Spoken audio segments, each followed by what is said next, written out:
Okay, kia ora, good morning everybody. Just a very quick one this morning. It's Friday the 29th of January at 10:01, which is not bad for me. We are practically on time.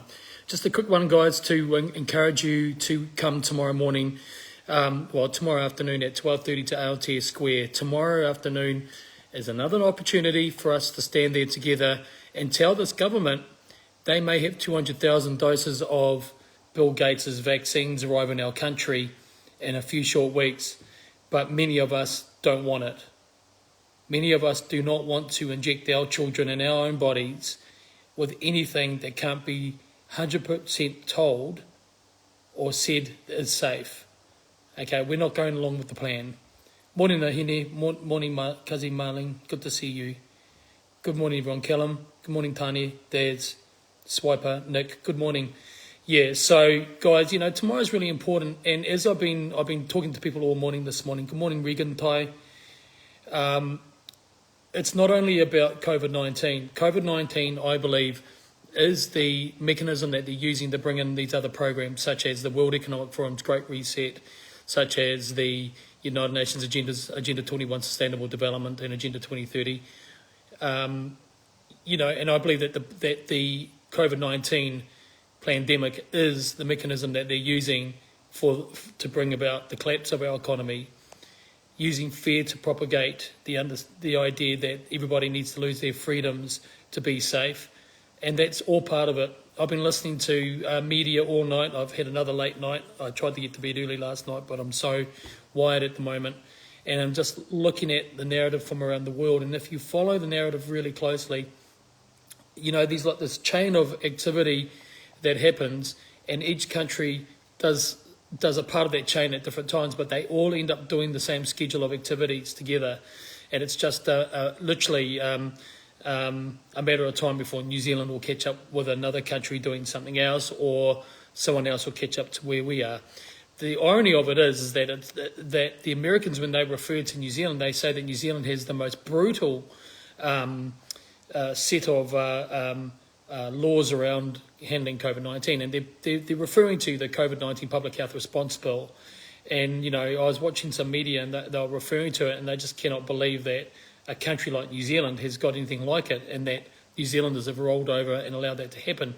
Well, the fact is that the states, of course, as has its own problems with state governors, destroying freedom and democracy in their states, and that's what, of course, President Trump had a real bee in his bonnet about, and he was talking to a lot of the governors and telling them to pull their heads in, and of course they didn't. So they've got real problems over there. As you know, Biden went straight to work within the first 3 days of being in office and doing a lot of good things. We've got to remember, that Trump did some good things, brokering the Middle East peace deals that he did, stopping wars, not starting new ones.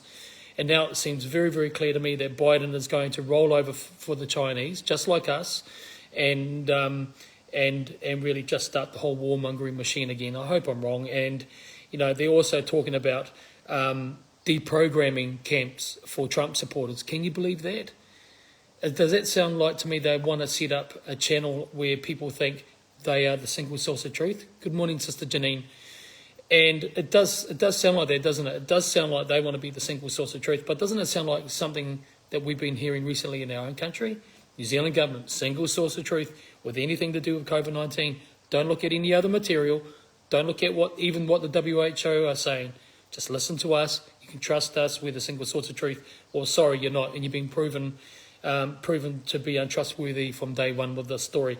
Never forget, Doomfield and Ardern stood on that press gallery stage and said up to 85,000 deaths if we got it wrong, and up to 40,000 deaths even if we got things right. We've had 25 deaths. So, which, I praise God there's not more deaths, and I'm sad that we've had any deaths, okay? But we've got to remember, we lose 500 New Zealanders a year on average to the winter flu virus. I'll say that again. We lose 500 New Zealanders every year on average due to the winter flu virus.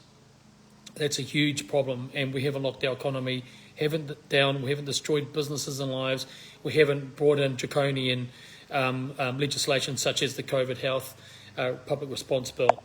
Now, one of the things that they're saying today in the media, as I cruise the media, is that there's a whole article around, people catching this South African transmissible variant of the COVID-19 virus at the Pullman Hotel. And they're saying that it's human error, they've got that wrong. Now they're saying is that there's a crucial 24 to 48 hours ahead for Auckland anniversary and Waitangi long weekends. What does that mean? What does the media mean by saying things like this? What are they saying? Of course, they're saying now another three new cases of the virus in managed isolation facilities. So again, it's about cases, not fatalities.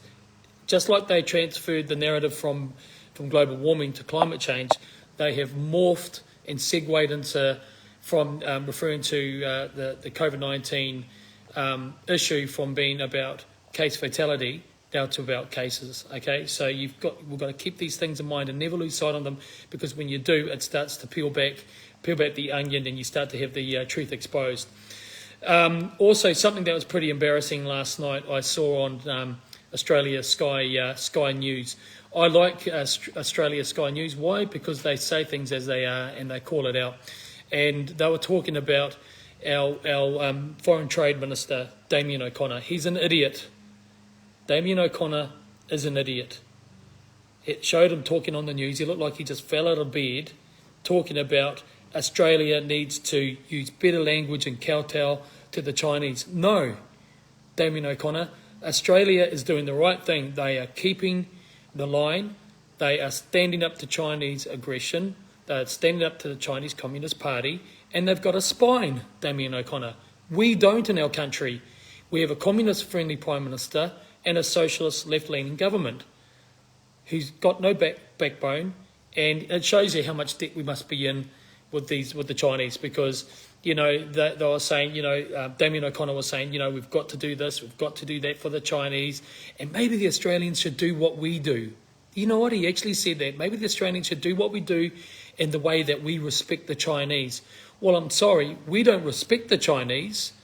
We roll over and we say, rub our tummy and we'll give you whatever you want. Like I said the other day, if China gives you an apple, they will take it. They will want an orchard in return. Nothing surer than that. And it's embarrassing that a Minister of the Crown is going to turn around and tell the Australian government that they need to be more like us. What an absolute travesty. And so these announcers on Sky News last night, Australia Sky News, absolutely said, come on, New Zealand. Can you wake up to yourself? It's embarrassing anyway.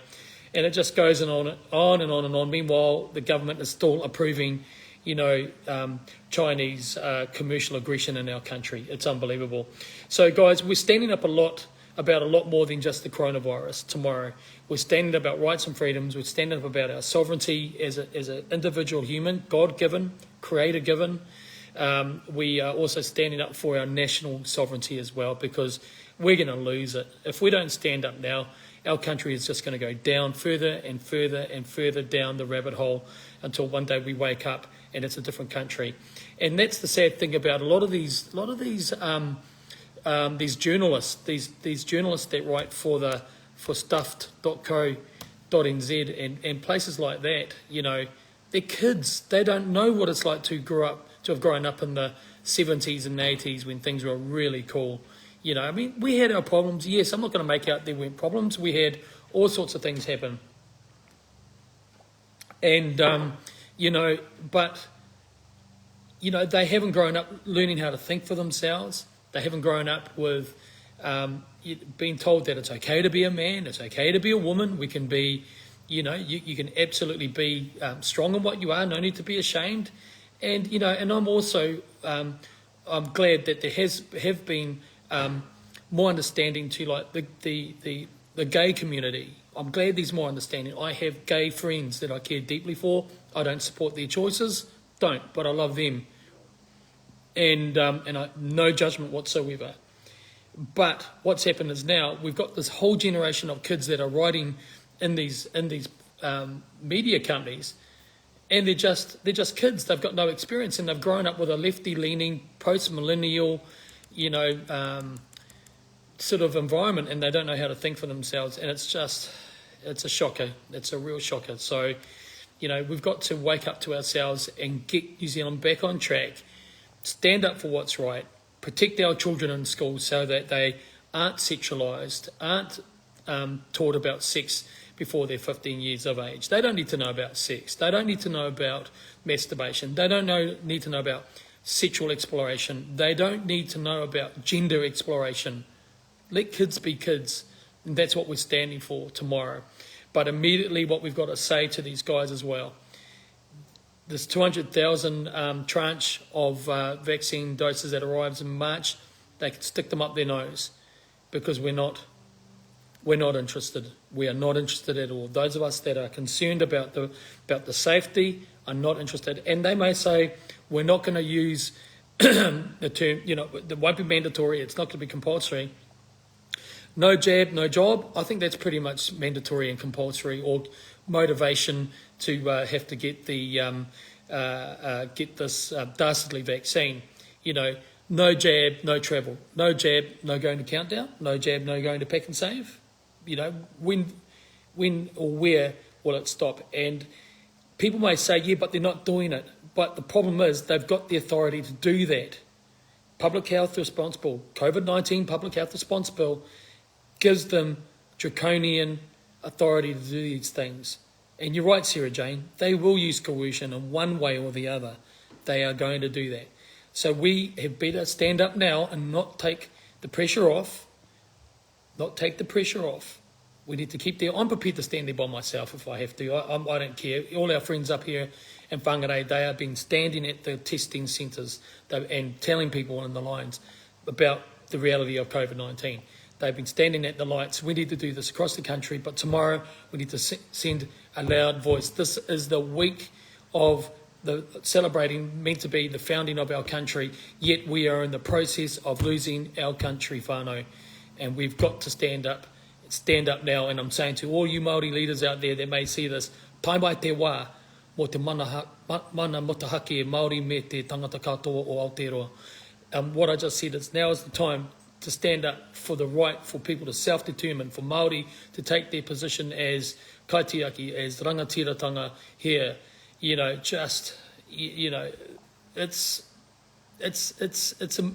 something that we need to stand up for all people, all of us. This is not a race issue. This is a human issue. It's a survival issue. So it's as simple as that, guys. All right, I better leave it there. I've got to hit the road. Where am I off to now? Okay, I am off to I'm off to Auckland now. I've got meetings this afternoon. We're set up for tomorrow. We've got our gear. We've got our security, which you've got to have when you have these events. And we are completely ready to go. Turn up. Hit the share button, please, guys. Please, please, please. Please hit the share button. Spread the message tomorrow, 12:30 Aotea Square. And thank you, Jenny. Yes, please, we need to pay for these costs tomorrow for our gear that we've got. We've got people flying in. We've got a sponsor that's helping to pay for some buses, for some mini buses that are coming. Everyone's putting in so much effort, guys. Please support us. Our bank account's on the Facebook page here. You can do it. All right, you can do it. Support us in a small way, but the big thing we need you to do is to turn up, guys. We cannot do this on our own. So I'm going to leave it there. Stay strong, kia kaha, keep of great encouragement and great courage and hope in your hearts. I get worn down too. I get inspired by you guys, and even some filthy person who just said I'm a dumb F-U-C-K for saying that, not saying that being homosexual is a choice. Well, look, good on you, mate. Good on you. The way that I see it, that's not the way we're gonna help people with any type of problem, whether they're heterosexual, homosexual, or what. As a Christian myself, I've been through all sorts of things as a musician, dealing with being a strong heterosexual male, too much so, and I had to deal with that and face that and confront that as a heterosexual male, as a Christian, and gay people have to be loved the same way. We've all got our issues, mate, and you can go and jump in the lake, you stupid idiot. All right? I'm a Christian. Jesus didn't reject anyone, not one person. And I'm not about to reject anyone myself and make out that because someone is gay, that they're less than me in the eyes of God. I'm not going to do that. But I'm not going to agree with them. I don't support the gay agenda in high schools and intermediates and public schools. I don't. I'm upfront about that. But I'm not going to be unloving to them. So you can go jump in the lake, mate. Sorry about that for that rave. Anyway, guys, it's about love. That's what we're about, and we're not going to stand for this leftist agenda. So, guys, I better hit the road. I'm going now to Auckland. We'll see you tomorrow. I'll probably do an update today. The meeting I'm having this afternoon is pretty important, and depending on the outcome of that, I think you guys should know what comes of it. All right, bless you all. Have a great day, and please hit the share button, hit the share button, and please donate some pūtea to help us pay for these expenses. And we've also got the hui to pay for up in Waitangi. Please support us. We can't do it without you. Thanks, guys. Bless you heaps. Take care. Kia ora.